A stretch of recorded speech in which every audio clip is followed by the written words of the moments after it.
মতলব উত্তরে এসিল্যান্ডকে বিদায় ও বরণ। রিপোর্ট করছেন চাঁদপুর জেলা bureau chief Shafiqul Islam Rana. Bangla ৭১ television, সত্য প্রকাশে আপোষহীন।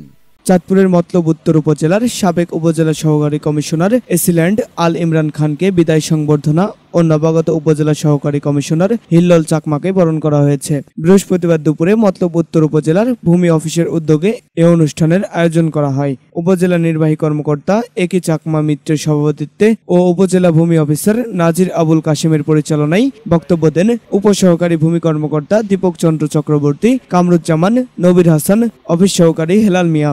এ সময় বিদায়ী উপজেলা সহকারী কমিশনার আল ইমরান খান বলেন, বদলিজনিত কারণে আমি চাঁদপুর সদর উপজেলায় আছি। মতলব উত্তরে ১৭ মাস ছিলাম। এখানকার মানুষের সাথে কাজ করে অনেক ভালো লাগছে। আমি চেষ্টা করেছি সততার সাথে মানুষের সেবা করতে। আমার পক্ষ থেকে কোনো রকম অবহেলা ও গাফিলতি ছিল না। আমার স্টাফ সহ সকলে আন্তরিকতার সাথে কাজ করেছে। জেলায় মতলব উত্তরে একটি সুনাম আছে।